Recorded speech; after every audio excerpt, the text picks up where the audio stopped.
Allons-nous manquer d'eau? L'ONU en tout cas alerte en cette journée mondiale justement dédiée à la question.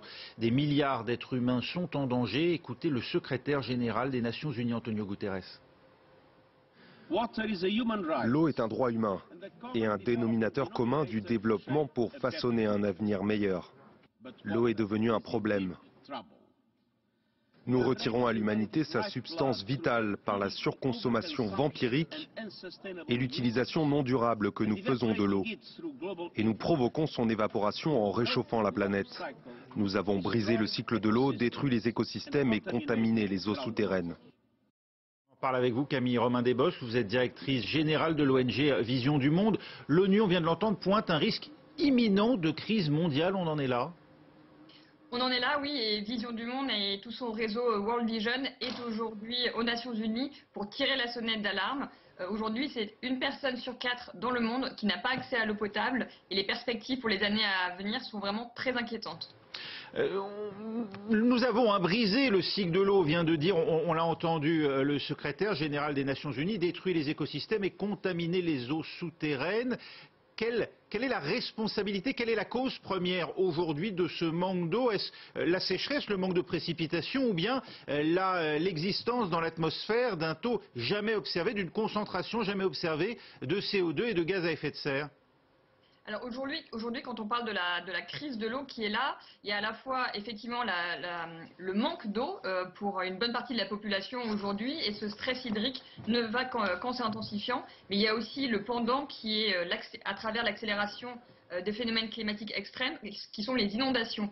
Et donc ces deux phénomènes extrêmes ont un impact direct sur les populations et nous en sommes responsables en bonne partie à cause des problèmes d'assainissement, comme le disait Antonio Guterres.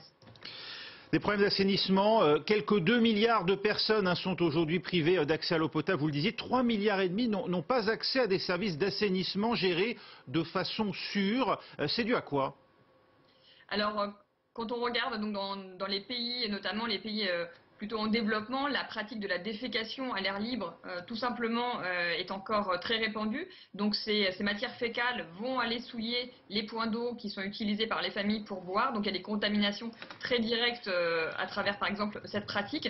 Mais il y a également aussi un manque de réactivité et de volonté politique pour, dans les villes, dans les grandes métropoles qui croissent parfois à une vitesse galopante et non maîtrisée, un manque d'infrastructures qui fait que c'est toute la consommation humaine, la vie humaine, ce que nous mangeons, ce que nous consommons, ce que nous rejetons, va en fait polluer l'eau qui après n'est plus consommable si elle n'est pas retraitée. Camille Romain-Desbosques, qu'on évoque ici même en France, la sécheresse due à un manque de précipitation durant l'hiver, ça veut dire que même les pays développés peuvent demain subir les effets de ce manque d'eau? Aujourd'hui, cette crise de l'eau est mondiale.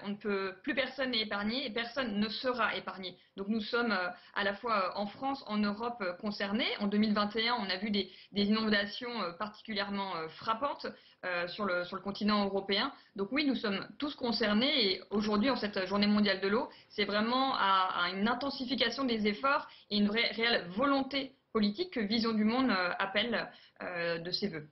Vous voyez justement cette vision politique se manifester aujourd'hui. On a pris la mesure du problème justement à l'occasion de journées comme celle-ci. Alors, réjouissons-nous effectivement de cette conférence. Il était temps qu'elle ait lieu. Aujourd'hui, la volonté politique n'est pas satisfaisante selon la société civile et selon ce que nous voyons sur le terrain. Il y a vraiment des efforts à faire. Il existe des solutions. Nous portons aussi un message d'espoir.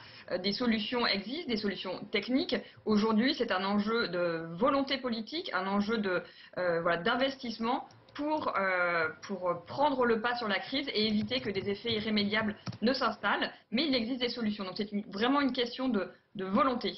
Merci Camille Romain-Desbosques d'avoir été avec nous.